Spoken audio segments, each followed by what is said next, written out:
Hello everyone, I'm Ben from What Culture and this is Scott from What Culture. Hello. Now, as you may have seen yesterday, the Avengers project is a thing. It is. Marvel announced a partnership with Square Enix to produce a series of games. Maybe you've got some very professional looking notes there, barely concealed by a piece of card. Indeed. But you found out some information, you've done some digging, and we're just going to have a little discussion about everything that we know at the moment. So all that they put out was just a little teaser trailer, which a lot of people in the comments got immediately annoyed that it was so vague, and they've said more information's come in 2018. But if you dig below the surface a little bit, there are a few indications as to what this is actually going to be. Okay. So it's outlined what the project is, I think.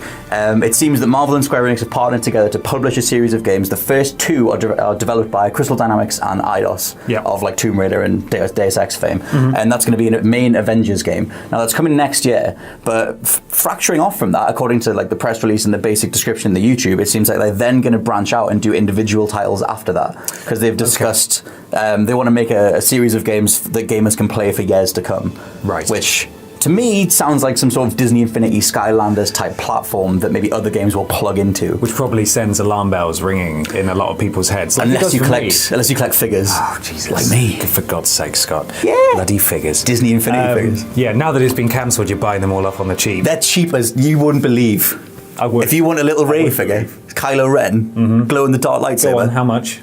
£8 to £10. That's all right. It's about 20 before. Yeah, okay. Get 2 or 3. That's it. I mean, the last time we had a proper Avengers game really was Marvel Ultimate Alliance.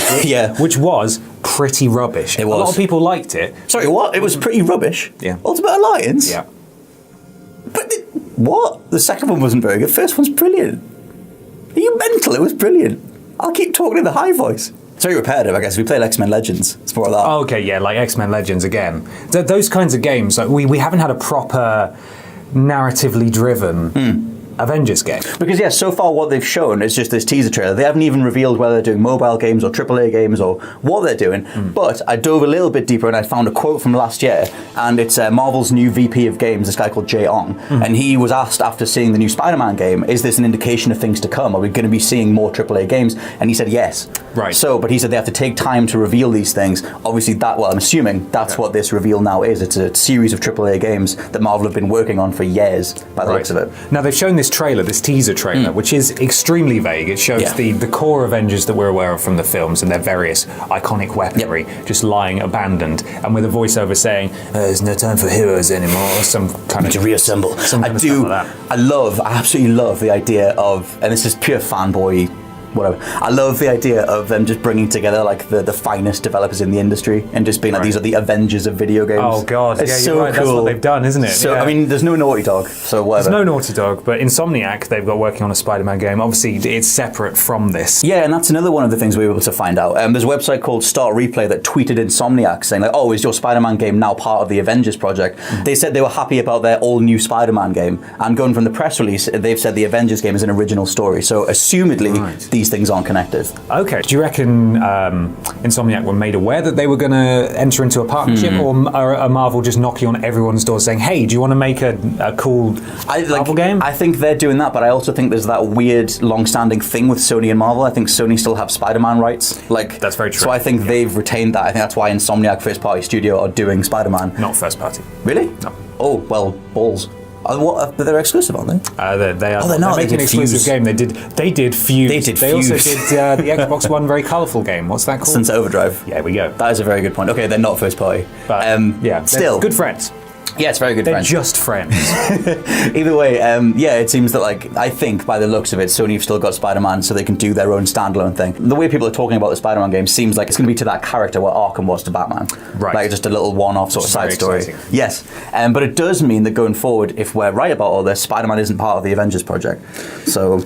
Yeah, that's also very true. It would certainly be weird if then, and almost like I don't know if they would take it too personally, but almost like a knife in the back of Insomniac, if Spider-Man suddenly showed up in this other game that they agreed with someone else without their knowledge. It's weird because in the MCU at the minute, we still have this weird thing of how much agency is Spider-Man being given. I mean, we're going to get the Solo movie this year, and then next year when these games are set to drop, we'll have been through the Infinity War movies, so depending on where that leaves Spidey, he might be a standalone character who knows? I mean, it depends how much Sony have given Marvel some leeway to include Spidey in future Marvel stories. And that also begs the question, are we going to be seeing these games be nothing more than movie tie-ins, or are they going to be their own stories featuring the characters and the face and the voices of the film stars? See, I mean, again, the thing that they said in the YouTube description press release was that this isn't a completely original story.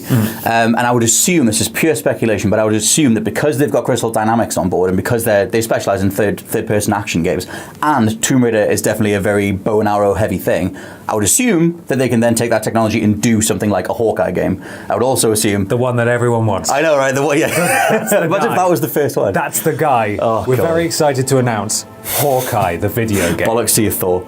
But yeah, there's that. And I also think that they might end up using IDOS to use the Deus Ex style, augmented stuff to do an Iron Man game. Yeah, very Again, true. Pure speculation, but why get those studios on board if you're not going to play to their strengths? And they also don't have to, they're not tied to taking exclusively, I imagine, from the more grounded cinematic universe. They could just go mental and do some of these crazy Iron Man stories from far in the future, That'd be cool. where it is a Deus Ex kind of environment. Full on alcohol. Oh, so yeah, give me full on like Guardians of the Galaxy Iron Man, although they're probably going to cross over the MCU anyway. Guardians of the Galaxy at the moment are, I don't know if it's rumoured or confirmed at this point that Telltale are doing Telltale, yeah, they announced it, yeah. Right, so that's extremely exciting as a huge Guardians of the Galaxy fan. But it just shows that Marvel are really reaching out to everyone and saying, do exciting things. It's with about our time. property. I mean, the last thing that Marvel did in-house, that's the thing, they don't develop their own games. They've handed them off to other studios for years. The last one that they did... Activision, right? They've had the license for the longest time. Especially for like Spidey. I mean, the last game that they developed in-house was like 2011's... They were just in mobile apps. The last game was like 2011's Thor tie-in, which is just on iOS, which I guarantee you didn't play because no one did. Didn't play it. Did you ever play the Facebook game, the Marvel game that came out around the time of the first Avengers film? I don't think there was like Puzzle Quest and then Avengers something or other, and you picked your heroes and stuff. It doesn't matter. It was great. I played the hell out of it. Really? Yeah, it was really enjoyable. When I say it was great, it's really bad for a Facebook game. Facebook game, really good. True, because that's another thing. Looking at the movies that are coming out in 2018, the MCU as it's penciled in is mostly done. Like after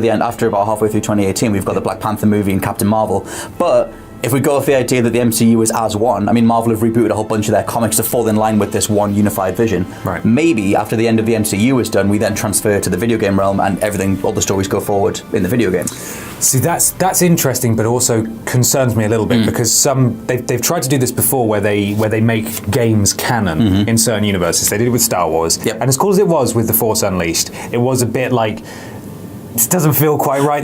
This is canon. It is. And also they've tried to make game versions of TV shows that have fit in as well. I can't remember the name of it. It was an Alien one that came out a couple of years ago. Begins with a D. I think so. Yeah. It's not The Division. No, it's not The Division. Defiance? Yes, I think it was that. Yep. Where it was like they had stuff happening in the game after it aired on the TV show. Yeah. And that's a cool idea, but I don't think it really works. I'd be very happy if they just did original stories that are separate from the MCU, that didn't feature facial talent or anything like that. Just had the voice actors from maybe an animated show, for example. Just like how Batman has done it. That'd be sweet. And it was just a really good game, and that way they didn't have to listen to what has been dictated in the films so far. I mean, to go back to what that the VP Jay Ong said, he wanted to take the time to make epic games. He was saying that they didn't want to just make something that could be throwaway. I mean, in the past we've had a Thor game and a Captain America game, and various Hulk games, but they've always tied into the movies. Yeah. And so they're always, most of the time, those developers are hamstrung by the production schedules of the movies, trying to turn them around faster than an average game schedule would take. Yeah. So in theory, now that Marvel have just freed some time up, I mean, Infinity War has been announced for years. So if these games have been in development for this long, that's about a 3-4 year cycle, which means that 2018, in theory, would then produce a very good, fully well-rounded, nice, professional, good, brilliant, excellent thing. Lovely game. Yes. Well, I mean, the press release did say that we wouldn't be hearing anything else until 2018. Which is mental. That they've showed it so early in 2017. Did they not see No Man's Sky? I mean, we're going to pick this apart and talk about it for a year, but still. Maybe that's just a front. We may see something at E3, who knows, but it is certainly a long time to wait. Very exciting prospect, though, and any developments that do come our way, we will, of course, talk about them here at What Culture Gaming. Thank you very much for watching. I've been Ben, this has been Scott, and thanks again.